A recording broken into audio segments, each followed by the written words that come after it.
माँ बाप को अल्लाह ने वो इज्जतें बख्शी है, वो शान अता की है। एक तरफ 70 वली बैठ जाएं तेरे हक में बद्दुआ करने के लिए, और तनहा माँ बैठ जाए तेरे हक में दुआ करने के लिए। अल्लाह 70 वलियों की तो टाल देता है, एक माँ की नहीं टाला करता है। बेशक बेशक। हाँ, माँ की खिदमत किया कर। कई बार लोग ये भी कहते हैं चलो अब माँ तो चली गई, अब क्या करना, तो फिर ऐसी ही महफिलें सजाया करो माँ की। सुभान अल्लाह सुभान अल्लाह। ऐसी महफिलें सजाया करो। मैं तो वसीम भाई अक्सर लोग ना कई बार मुझसे कहते परेशान हो गए, सीधी बात कहता हूँ कि फिर माँ से दुआ कराना, कहता है फिर कि माँ नहीं है। मैं कहता हूँ जा कब्रिस्तान जा, वो कब्र में लेटी है, उसे तेरा इंतजार है। जा खड़ा हो कब्र के पास, जाके हाथ उठा, सूरे फातिहा पढ़, जो सूरत आयतें तुझे आती हैं वो पढ़, जो दुरूद या नात तुझे आता है वो पढ़। वो पढ़ने के बाद माँ की रूह को बख्श दे। तेरी कोई परेशानी है ना, माँ की कब्र पे कह अम्मी परेशान हूं, दुआ कर देना।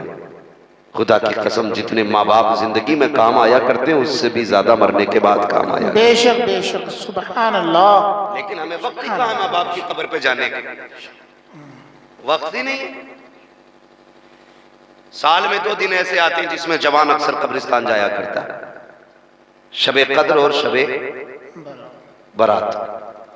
इन 2 रातों में अक्सर नौजवान कब्रिस्तान जाते हैं। लेकिन यार कभी कभी तकलीफ होती है। कब्रिस्तान जाते हैं ना तो कब्रों की सफाई करते हैं, झाड़ू लगाते हैं, अगरबत्ती मोमबत्ती लगाते हैं। ऊपर की सफाई से अंदर वाले को क्या फर्क पड़ता है, थोड़ा सा बताया जाए। आपने झाड़ू लगा दी, लाइट लगा दी, अंदर भी पहुंचा उसका उजाला, बोले अंदर पहुंचेगा उसका उजाला। आपने जो ऊपर सफाई की है उस सफाई का असर नीचे पहुंचेगा। तुम बल्ब लगा के, झाड़ू लगा के, अगरबत्ती लगा के लौटते हो, अंदर से मां कहती है पगले ये तो तूने अपनी सफाई की है, ऊपर का उजाले का इंतजाम किया, थोड़ा सा अंदर भी उजाला करके चला जा। सुभान अल्लाह। वो कैसे उजाला होगा? उस उजाले का तरीका यह कि भले ऊपर अगरबत्ती ना लगा, ऊपर चिराग ना जला, रब ने तुझे कुरान पढ़ने की तौफीक दी, हाथ उठा के पढ़ ले और फिर उसकी रूह को बख्श दे। अंदर से आवाज आएगी नादान है वो लोग जो ऊपर चिराग जलाते हैं, मैं कितनी नसीब वाली हूं जिसने कब्र के अंदर चिराग के लिए रब ने मुझे तेरे जैसा बेटा दे दिया। सुभान अल्लाह। रब ने तेरे जैसा बेटा अंदर के रोशनी के लिए। भाई अंदर की फिक्र किया करो, माँ बाप की कब्र के अंदर उजाला करें, कब्र के अंदर उजाला करें। तो अगर कोई काम बिगड़ा हुआ चलता है ना, मैंने वसीम भाई कई लोगों को बताया हजरत जी, और ये मेरा तजर्बा भी है जी, ये मेरा तजर्बा, मैंने देखा जिन लोगों को मैंने बताया ना कि हर हफ्ते माँ के नाम की कुरान खानी करा, अल्लाह ने फिर उनकी मुसीबतें टाल दी है। सुभान अल्लाह सुभान अल्लाह। एक कह रहे आप अपना मजार पे चले जाओ, 40 दिन अगरबत्ती लगा के आओ, काम हो जाएगा। मैंने कहा ठीक है, बेशक अल्लाह वाले हैं, लेकिन सबसे बड़ा वली तो घर के अंदर लेटा हुआ है यार। बूढ़ा बाप सबसे बड़ा वली है तेरे हक में, उसके कमरे का चिराग रोज जला दिया कर वक्त से, अल्लाह उस चिराग की बरकत से तेरे नसीब को रोशन फरमाएगा। जाते ना कब्रिस्तान बोलो, और जो नहीं जाते ना भाई तो फिर उन्हें कंधे पे ले जाया जाता है। जो खुद चल के जाते हैं वो पलट के आ जाते हैं, जिन्हें लेके जाया जाता वो पलट के नहीं आते। आला हजरत ने फरमाया हाय गाफिल वो क्या जगह है जहां 5 जाते हैं 4 फिरते हैं, जो तेरे दर से यार फिरते हैं, दर बदर यूं ही खार फिरते हैं, कोई क्यों पूछे तेरी बात रजा, तुझसे कुत्ते 1000 फिरते हैं। है ना, ये आला हज़रत सरकार ने फरमाया जाया करो कब्रिस्तान, माँ की कब्र देखा करो, बैठ जाया करो। कब्र की हकीकत जानते हो क्या है? वसीम भाई अपनी अम्मी की कब्र पे जाएं तो ऐसा तो होगा नहीं कब्रिस्तान में एक ही माँ होगी, बहुत सारी माएँ लेटी है ना जी, होती है क्या नहीं भाई? बहुत सारी माएँ कब्रिस्तान में लेटी हैं। तो जो करवट वाली लोग होते हैं ना वो कहते हैं मुबारक हो, तो कितनी खुश नसीब है, रब ने तुझे ऐसा बेटा दिया है जो तेरी कब्र पे आता जाता रहता है। सुभान अल्लाह सुभान अल्लाह। ये कब्र के अंदर से माँ कहती है जी, लोग कहते हैं जो दाएं बाएं कब्र वाले होते हैं, नसीब वाली है तेरा बेटा हर जुमे को आता है, रोज फजर बाद आता तुझे चेहरा दिखाने के लिए। फिर वो अंदर से कहते हैं हम अगरचे सुन नहीं पाते, दुनिया है अलग है हमारी, उनका जहान अलग है, हमारा जहान अलग है। वो कहते हैं हमारे घर जाना, हमारे बेटे से कहना कि वो भी आ जाए, बहुत दिन हो गए हमने देखा नहीं। उनसे कहना बड़ी याद आ रही है उनकी, 6 महीने हो गए आया नहीं मेरा बेटा, हमारे बेटे को भी भेज देना। ये कब्र वाले कहते हैं जाने वाले से, यार जाया करो अपनों की कब्र पे, वो तुम्हें याद करते हैं, वो तुम्हें देखना चाहते हैं, उनकी कब्रों पे जाया करो। और जानते हो माँ की कब्र पे जाने वाले कभी खाली नहीं आया करते हैं। जानते हो जब बेटा जा करके सूरह फातिहा पढ़ता है, हाथ उठा के दुआ करता है, माँ की कब्र में रहमतें नाजिल होती हैं और बेटा पलट के चलने लगता है। माँ कहती बेटे और ठहर जाना, थोड़ी देर और बैठ जाना, अच्छा लग रहा है, लेकिन हमारी जरूरतें इतनी सख्त हैं, हम 5 मिनट कब्र पे नहीं बैठ सकते हैं। यार जाया करो तो 1-2 घंटा बिता के आया करो, माँ थोड़ी देर बैठ के आ जाया करो। माँ तुम्हें देख के तसल्ली हासिल करती है, बाप तुम्हें देख के राहत महसूस करता है, कब्रों पे जाया करो। लोग जल्दी करते हैं पलटने के लिए, लेकिन फिर भी जब बेटा पलटता है उसके बाद माँ के हाथ उठ जाते हैं, ए मेरे परवरदिगार, ये देख मेरा बेटा मेरी कब्र पे आया था, ए मेरे परवरदिगार, जब ये मेरी जिंदगी में मेरे पास आता था, कभी तकिए के नीचे से मैंने कभी इसको बर्फी निकाल के दी, इसके लिए कई दिन के फल संभाल के रखे, जब ये बाहर जाता था इसके आने का इंतजार करती थी। ए मेरे परवरदिगार, आज ये मेरी कब्र से जा रहा है, खाली जा रहा है, ए मेरे मालिक या तो मुझे ताकत दे ताकि मैं निकल के दे सकूं, लेकिन मैं नहीं निकल सकती हूँ, मैं नहीं दे सकती हूँ। मेरे खुदा तू तो दे सकता है, मेरे परवरदिगार तू तो दे सकता है। रब फरमाता है बता क्या देना है। माँ कहती है मालिक जब मैं जिंदा थी अपनी हैसियत से देती थी, आज तू अपनी शान के मुताबिक अता फरमा दे, अपनी शान के मुताबिक दे दे। फिर जब रब देने पे आता है हुक्म होता है फरिश्तों, ये जो इसका बेटा आया है इसका नाम है अमाल चेक किया जाए। अब अमल चेक किए जा रहे हैं, क्या लिखा है? मालिक इसके अमाल में गुनाह ज्यादा है, नेकियां कम है। हुक्म होता है इसके गुनाहों को नेकियों में बदल दिया जाए। फिर पूछा जाता है बताओ इसका नाम कौन सी लिस्ट में है? फरिश्ते कहते हैं मालिक इसका नाम जहन्नमियों की जमात में है। रब फरमाता है अब इसका नाम जन्नतियों की जमात में लिख दिया जाए। फिर पूछा जाता है बताओ ये मेरे दुश्मनों में है या मेरे दोस्तों में है? कल तक तो तेरे दुश्मनों में था, हुक्म होता है मेरे दोस्तों में लिख दिया जाए। फरिश्ते कहते हैं परवरदिगार आलम कोई सजदा इसने नहीं किया है, कोई इबादत ऐसी नहीं की है, कोई रियासत नहीं की है, ए अल्लाह इतना बड़ा इनाम से माँ की कब्र पे आने का। रब फरमाता है फरिश्तों ये माँ की कब्र से जा रहा है। जब माँ के पास से जाता था तो खाली नहीं जाता था, अगर मैं भी उतना देता जितना माँ देती थी है तो फिर मेरे और माँ के प्यार में क्या फर्क हो जाता? ये इतना इसलिए दे रहा हूं ताकि दुनिया को पता चल जाए रब 70 माओ से ज्यादा अपने बंदों से प्यार कर। नारे तकबीर, नारे रिसालत, मुफ्ती हम्माद साहब किबला, महफिल इसाले सवाब, नारे तकबीर, नारे रिसालत, सुभान अल्लाह। माशाअल्लाह। की कब्र पे अपनों के पास कब्रिस्तान जाया करो, अपनों से बात नहीं, वो वक्त पूरा हो चुका है। अल्लाह आपको सलामत रखे। मेरे भाई की फरमाइश हो वैसे करने के हवाले से बात कीजिए, जरा तवज्जो कीजिएगा मैं जो बात अर्ज कर रहा हूं। जाया करें अपनों के कब्रिस्तान में, अपनों की कब्रों पे जाया करो, याद करते हैं वो हमें। जब जाया करो ना तो छोटे बच्चे अपने साथ ले जाया करो, अपने छोटे बच्चे साथ ले जाया करो। अगरचे उन्हें दुआ मांगनी नहीं आती हो फिर भी हाथ उठवा दिया करो, इसलिए कि हो सकता है हम गुनाहगारों की अल्लाह टाल दे। लेकिन जब छोटे बच्चे हाथ उठाते हैं तो उसकी रहमत उठे हुए हाथों को खाली नहीं उठाती है। जी बेशक। छोटे बच्चों को भी लेके जाया करो, बताया करो ये मेरी माँ लेटी है, ये मेरा बाप लेटा है, ये मेरे दादा लेटे। बेटे हाथ उठा के अल्लाह से इतना कह दे कि करम कर दे। अगर वो तोतली जबान में अपने रब को आवाज देगा ना तो उसके जुमले पूरे होने से पहले खुदा की रहमतें आके संभाल लेगी। बच्चों को भी लेके कब्रिस्तान जाया करो, इनके हाथ उठवाया करो। वो याद रखिएगा जो काम दवाओं से नहीं होते हैं वो माँ बाप की दुआओं से हो जाते हैं।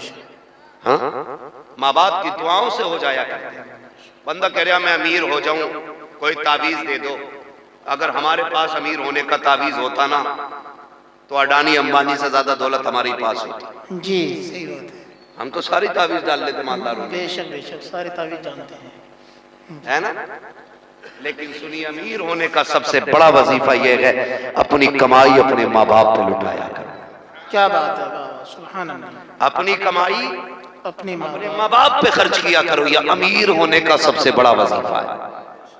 इससे बड़ा वजीफा नहीं, इससे बड़ा वजीफा नहीं है। उनसे दुआएं मांगा करो, दुआएं कराया करो। माँ की दुआएं तकदीर चमका दिया करती है। जानते हो तारीख में खैरुत ताबईन में, अफजलुत ताबईन में एक नाम सरकार वैसे करनी का आया। सुभान अल्लाह, क्या बात है जी, माशाअल्लाह। सरकार वैसे करनी जो आज तक तारीख के सीने पर रकम है। बेशुमार ताबईन सरकार के हुए जी, लेकिन सरे फहरिस्त वैसे करनी का नाम आता है। सुभान अल्लाह। लेकिन इश्क भी अजीब है वैस का, इश्क भी अजीब है सरकार वैसे करनी का। जानते हुजूर ने एक दिन फरमाया कि मुझे कर्ण से अपने यार की खुशबू आ रही। सुभान अल्लाह, क्या बात है। मुझे कर्ण से अपने यार की खुशबू आ रही। सहाबा ने कहा या रसूलल्लाह कौन है ये जिसकी खुशबू आपको मदीने में महसूस हो रही? सुभान अल्लाह। फरमाने लगे कि मेरा यार है जो मुझसे प्यार करता है, मैं उससे प्यार करता हूं। सुभान अल्लाह, सुभान अल्लाह। आका कभी हमने उसे देखा नहीं, कभी देखा नहीं उसे हमने। महबूब कहते हैं वो कभी मदीने आया ही नहीं। क्या बात है। आका आशिक है आपका और मदीने नहीं आया। मेरे सहाबा मजबूरी है उसकी, वरना वो सब कुछ छोड़ के मेरे मदीने आ जाता। सुभान अल्लाह। और मदीना हजरत उवैस करनी बड़ी जात है। लफ्ज मदीने से इतना इश्क है हर मुसलमान को, सबकी यही तमन्ना है मदीना काश अपना भी वतन होता तो अच्छा था। वही गुलजार अपना भी चमन होता तो अच्छा था। निकल जाता हमारा दम नबी का नाम ले लेकर, मदीने में मेरा गोरो कफन होता तो अच्छा था। सुभान अल्लाह। है ये हर आशिक की आवाज है मदीना शरीफ के लिए। और फिर वो तो उवैस है कि मुझसे इश्क करता है, मजबूरी है। हुजूर क्या मजबूरी है? का माँ का इकलौता है, कोई और है भी नहीं, माँ की खिदमत करता है, माँ को छोड़ के नहीं आ सकता। हुजूर वो आ नहीं सकता माँ को छोड़ के आपके लिए। कहने लगे उसकी मजबूरी यह है कि माँ नाबीना है, माँ आंखों से अंधी है, वो उसे छोड़ के नहीं आ सकता। लेकिन फरमाया मेरे नबी ने एक दिन खुद भी मेरे साथ फरमाया, मेरे बाद अली और उमर मुलाकात करेंगे मेरे उवैस से। कहना जब मुलाकात हो ना तुम्हारी, मेरे उवैस से कह देना मेरी उम्मत के लिए मगफिरत की दुआ कर दे। सुभान अल्लाह, सुभान अल्लाह। क्या बात। किस चीज की? मगफिरत की दुआ। मगफिरत की दुआ कर दे, मेरी उम्मत की बख्शिश की दुआ कराना। या रसूलुल्लाह उवैस से? फरमाया हाँ, कि वो रब का इतना प्यारा है जब वो हाथ उठा लेता है तो रब भी उसकी नहीं टाला करता है। सुभान अल्लाह। समझ रहे हैं? जब वो हाथ उठा लेता है ना तो रब भी उसकी नहीं टाला करता है। एक दिन ना वैसे करने का इश्क इतना था हुजूर से कि जब कोई मदीने शरीफ से आता ना तो उससे पूछते किधर से आ रहा है, वो कहता मदीना शरीफ से। तो उसकी खिदमत करते, उसे दूध पिलाते और उससे कहते ला तेरे तलवे चूम लूं। वो कहता क्यों? तो रो के कहते तेरे कदमों ने मेरे महबूब के शहर की मिट्टी को चूमा। सुभान अल्लाह, सुभान अल्लाह। ये इश्क है, ये इश्क है वैसे करने का। इतना इश्क फरमाते एक दिन माँ के पैर दबा रहे। माँ तो माँ होती है, पैर दबाते दबाते आंख में आंसू आ गए और जैसे आंसू का पहला कतरा माँ के पैर पे गिरा ना तो माँ ने आंसुओं की गर्मी से बेटे के दर्द का अंदाजा लगा लिया। आंसू की गर्मी से बेटे के दर्द का अंदाजा। माँ ने कहा वैस जी अम्मी बड़ी तकलीफ है कोई? हाँ माँ आज महबूब की बड़ी याद आ रही है। क्या बात। माँ अगर आज भी ना गया ना तो मेरा कलेजा फट जाएगा। माँ ने इतना सुना, बेटे को सीने से लगाया। अच्छा, आज बड़ी याद आई है यार की। हाँ अम्मी, आज इजाजत दे दे, आज उसके बगैर करार नहीं आ रहा है। माँ ने कहा ठीक है बेटे, एक काम करो, मेरे कल दिन भर के खाने पीने का इंतजाम कर जाओ। कल जो काफिला मदीने जाए उसके साथ चले जाना, मगर मेरे शहजादे याद रखना, तेरे सिवा मेरा कोई है नहीं, तुझे शाम होने से पहले पहले खरा जाना है। बेटे तेरा इंतजार रहेगा। हजरत उवैस करनी ने पानी खाने की जो जरूरत माँ की थी बिस्तर के पास रखी। अगले दिन तेजी से काफिले के साथ रुखसत हुए। वक्त कम था, दूरी थी, मदीने का सफर लंबा था। फिर देखा काफिला आराम के लिए रास्ते में बैठा। उवैस करनी ने सोचा अगर मैं बैठ गया तो शाम यही हो जाएगी, यार से कैसे मुलाकात होगी। ये सोच के काफिले को छोड़ा, अकेले दौड़ लगाती है मदीना शरीफ की तरफ। दौड़ते दौड़ते पैर की जूतियां टूट गई, पैरों में छाले पड़ गए। खाक ने उनके पैरों के छालों के पानी से प्यास बुझाई है। उवैस दौड़ते दौड़ते मदीना शरीफ पहुंचे हैं। जैसी मदीना शहर सामने आया है, दिल की दुनिया बदल जाती है, दिल की धड़कनें बढ़ जाती है। तेजी से अंदर दाखिल हुए, खाके मदीना को बोसा दिया। कुछ बच्चे खेल रहे थे, उनके सीनों उनके माथों को चूमा। कहा यार नसीब वाले हो, तुम उस शहर में रहते हो जिसमें मेरा यार रहता है, तुम उसी शहर में सांसें लेते हो जिसमें मेरा महबूब सांसें लेता है। कब बताओ मेरा महबूब कहाँ मिलेगा। किसी ने कहा फला जगह मिलेगा। दौड़ते हुए वहां पहुंचे, कुछ लोगों से मुलाकात हुई। कहा बताओ हुजूर कहाँ मिलेंगे। किसी ने कहा मस्जिद नबी चले जाओ, वहीं पे हुजरे आयशा है, वहीं पे हुजूर से मुलाकात हो जाएगी। ये सोच करके मस्जिद नबी तशरीफ लाए। दरवाजे अक़दस में दस्तक दी, अंदर से आवाज आई मन दक्कल बाब। दरवाजा किसने बजाया है। कहा मैं परदेसी हूँ, हुजूर से मुलाकात करनी है। अंदर से आवाज आई परदेसी महबूब बाहर गए हैं, अगर इंतजार कर सकते हो तो करो, जब तक आका नहीं आ जाते मुलाकात कैसे होगी। अल्लाह अकबर। वैसे करनी ने इतना सुना, कब तक आएंगे मेरे महबूब। कहते पता नहीं कितना वक्त लगेगा, अभी अभी बाहर चले गए हैं। इतना सुनना था, ऐसा लगता था जैसे हसरतें टूट गई हो, उम्मीदों पे बिजलियां गिर गई हो। हजरत वैसे करनी बेकरार हो जाते हैं। अब परेशान होकर कहते हैं उम्मुल मोमिनीन अगर नसीब में हुजूर की जियारत नहीं तो क्या, दरवाजा खोल दीजिए, आप पर्दे में हो जाइए। क्या करोगे परदेसी। का मैं उस जमीन को चूमना चाहता हूँ जिस जमीन पे मेरा यार चला करता है, मैं उस बिस्तर को चूमना चाहता हूँ जिस बिस्तर पे मेरा महबूब बैठा करता है। अल्लाह अकबर।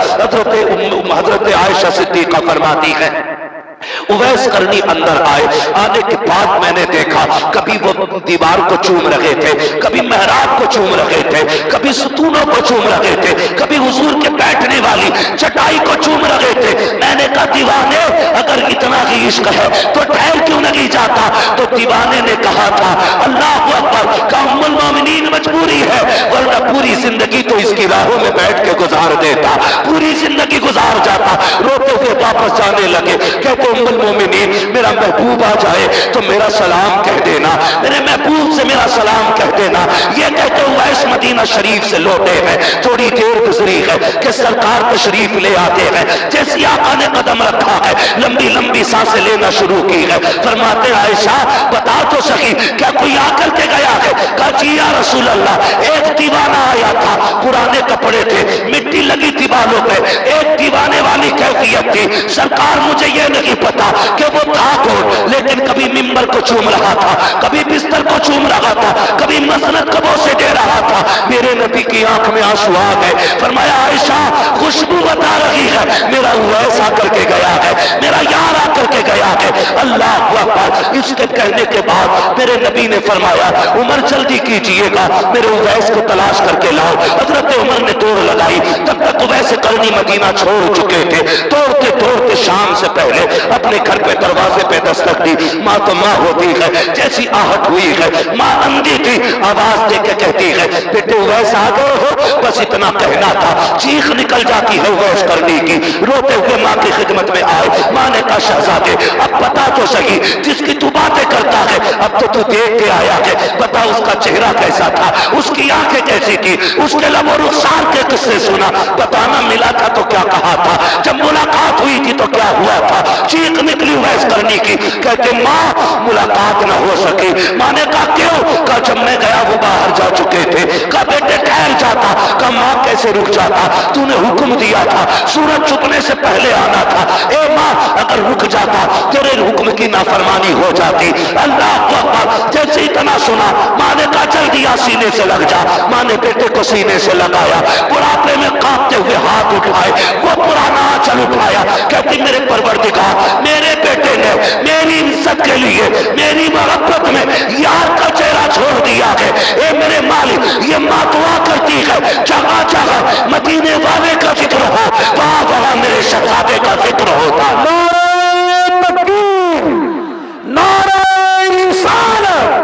मुफ्ती अहमद रजा साहब किबला, फैजान गौसे आज़म, फैजान साबिर पाक, फैजान गरीब नवाज, अज़मत वालिदैन, अज़मत वालिदैन, उलमा अहले सुन्नत, नारे तकबीर, नारे रिसालत। बहुत खूब माशाअल्लाह। ये उस कमजोर माँ की दुआ का असर है। जहां जहां महबूब का तस्करा होता है वहां वहां वैसे करनी का तस्करा होता है, वहां वहां वैसे करनी का तस्करा होता है। यार दुआएं ले लिया करो माँ बाप से। क्या बात है, दुआएं ले लिया करो माँ बाप से। खुदा की कसम किस्मत जाग जाएगी, किस्मत जाग जाएगी। दुआएं कराया करो माँ से। नसीब वाले हैं जिनके घर में दुआएं करने वाली माएँ मौजूद हैं। सुभान अल्लाह, सुभान अल्लाह। हाँ, दुआएं करने वाली माँ मौजूद है। बीवी से भी दो बातें सामने बैठ के कह दिया करो, सुन, तेरी जन्नत मेरी रजा में है, मेरी जन्नत मेरे माँ बाप की रजा में है। सुभान अल्लाह, सुभान अल्लाह। हाँ, अगर अपनी जन्नत बचाना चाहती है तो मेरी जन्नत मेरे हाथ से जाने न देना। सीधी बात। मैं ये नहीं कहता बीवी को उसको हक ना दो, उसका जो हक है वो मार लो, नहीं, इसकी इजाजत नहीं देते। बीवी का उसका हक दो, लेकिन माँ बाप को भी अकेला ना छोड़ो। जी बेशक। वो गुस्सा भी होते हैं, नाराज भी होते हैं, डांटेंगे भी, गालियां भी देंगे। वो गालियां दें ये बुरा नहीं है, तो उनसे मुंह टेढ़ा करके बैठ जाए ये बुरा है। वो कुछ भी कहते रहे, तू अपना काम करता रहे। तेरी जिम्मेदारी उनके तलवों को बोसा देना है तो फिर चूमता रहे। तू अपना काम करता रहे, खुदा की रहमतें अपना काम करती रहेंगी। बेशक बेशक। करेंगे इंशाल्लाह माँ बाप की कदर, इंशाल्लाह करेंगे इंशाल्लाह। खुदा करे कि हमारी माएँ हमारे बाप हमसे राजी रहे। जी आमीन। माँ बाप ने दोनों की खिदमत करना है। खाली माँ की शान सुन के ये ना लिखवा दिया करो गाड़ी पे ही मेरी माँ की दुआ है, बिल्डिंग पे मत चिपका दिया करो ये मेरी माँ की दुआ है। लिखा करो तो दोनों लिखा करो ये मेरे माँ बाप की दुआ है। बेशक बेशक। सुभान अल्लाह। इसलिए कि अगर उसमें माँ की रातों के सजदे छुपे हैं ना, तो उस तरक्की में बाप के माथे का पसीना भी लगा है। बेशक बेशक बेशक। दोनों चीजें याद रखा करो, बाप के माथे का पसीना भी है उसमें। माँ के रथ जगे हैं तो बाप के दिन चढ़े भी उसी के अंदर है। इसलिए माँ की भी इज्जत करनी है और बाप की भी इज्जत, और बाप बाप की की भी इज्जत। भी इज्जत करनी है। बाप को भी सर पे रखना है, माँ को भी सर पे रखना है। सर्दी आ गई है, काफी कड़ाके की ठंड है, बेटा नया कंबल ओढ़े, अम्मा अब्बा वही पुराना फटा कंबल ओढ़े। गैरत आनी चाहिए ना, खुद फटा कंबल ओढ़ो, माँ बाप को नया कंबल ओढ़ाओ। सुभान अल्लाह। माँ बाप को नया कंबल ओढ़ाओ। जब तुम कमजोर थे वो ताकतवर थे, तुम्हें मजबूत चीज देते थे। आज तुम ताकतवर हो, वो कमजोर है, तुम उन्हें मजबूत चीजें दो, तुम उन्हें मजबूत चीजें दो, उनकी खिदमत करो। जब तुम छोटे थे माँ बाप उठ के 3 बार चेक करते थे, मेरे बेटे का सर तो नहीं खुल गया था। आज बेटे की जिम्मेदारी बनती है वो रात को 3 बार उठ के चेक करे कहीं मेरे माँ बाप का सर तो नहीं खुल गया। हाँ, बुढ़ापे में इतनी कमजोरी आ जाती है यार, माँ का कंबल सरक जाए तो उठता नहीं है, बाप की रजाई चारपाई से गिर जाए तो उससे उठती नहीं है। यार कभी बचपन में तुम छोटे थे, कंबल गिरता था, माँ 3 बार उठ के उठा उड़ाती थी, मेरे लाल का हाथ खुल गया है, पैर खुल गया, अब तेरी जिम्मेदारी है, तू देख माँ का सर तो नहीं खुला है, बाप का पैर तो नहीं खुला है, उठ के कंबल डाल। अगर तू बुढ़ापे में उनके साथ ये करेगा ना तो खुदा कयामत के दिन तेरे ऐबों पे पर्दे डाल देगा। बेशक। सुभान अल्लाह। हमारे ऐब छुपा दिए जाएंगे। इसलिए माँ बाप की खिदमत करें, उन्हें वक्त दे। मेरे बच्चों, माँ बाप कभी 150 रुपए दें जो तुम्हारी ख्वाहिश से कम है, तुम्हारी जरूरत से कम है ना, उन पे अकड़ के जवाब न दिया करो। उनके मैं मानता हूं तुम्हारा खर्चा 500 रुपए का है जायज, बाप ने अगर 200 दिए बिस्मिल्लाह पढ़ के रख लिया कर, ये तेरी नजर में कम है, खुदा की रहमतों की नजरों में बहुत ज्यादा होते हैं। बेशक सुभान अल्लाह। अल्लाह 200 में भी 2000 की बरकत अता फरमा देगा। बेशक बेशक। लेकिन शर्त है बिस्मिल्लाह पढ़ के उसे रखा। और ये सच्ची बात है वसीम भाई, आज हम लोगों के पैसे वो में अकाउंट में लाखों रुपए रहते हैं, लेकिन मजा नहीं आता। मजा कब आता था? जब माँ अपनी मुट्ठी से निकाल के 5 का नोट देती थी तो मजा आ जाया करता। सुभान अल्लाह। आज भी अगर सुकून चाहते हो ना तो वक्त बे वक्त माँ बाप से पैसे मांगते रहा करो, ताकि तुम्हें उस बचपन वाली मोहब्बतों के मजे आते रहा करें। करेंगे इंशाल्लाह। इंशाल्लाह। बीवी के साथ अक्सर खाना खाते और खाया करो, बीवी के साथ खाना खाना ये हमारे महबूब की सुन्नत है। जी सुभान अल्लाह। ठीक है जी। लेकिन कभी कभार अम्मा अब्बा के साथ भी खा लिया, एक ही सुन्नत पकड़े बैठे। जी। कभी बैठा करो, अम्मी आज अपने हाथ से लुक़्मे खिला, बहुत दिन हो गए।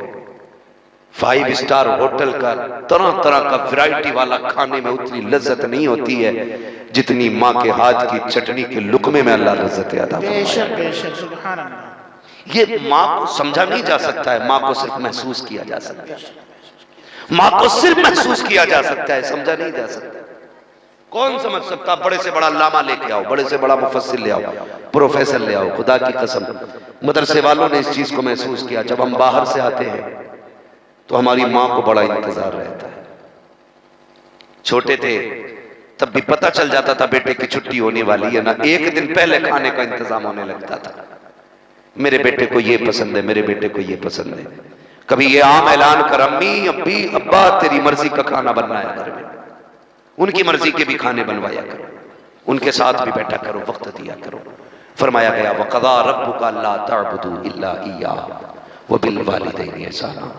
तुम्हारे रब ने फैसला फरमा दिया कि इबादत तुम्हें सिर्फ अल्लाह की करनी है, और अल्लाह की इबादत के बाद जो पहला काम करना है ना, वो ये करना है कि माँ बाप के साथ हुस्न सुलूक करना है, उनकी खिदमत करनी है, अच्छा बर्ताव उनके साथ करना है।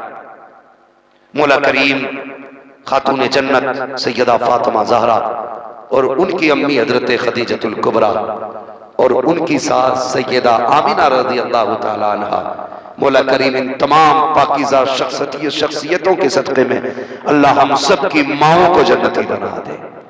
बिलखुसूस मौलाना वसीम साहब की वालिदे मरहुमा को जन्नतुल फिरदौस में मकाम रफ़ी नसीब फरमाए। बस जो हुए अगलात उनको माफ़ फरमाए रब्बे कायनात। जिंदगी ने दिया साथ, फिर होगी मुलाकात, चमन रहा फूल खिलेंगे, जिंदगी रही फिर मिलेंगे। मुसाफिर हैं हम भी, मुसाफिर हो तुम भी, किसी मोड़ पर फिर मुलाकात होगी। सारे लोग कलमा शरीफ पढ़ लीजिए, ला इलाहा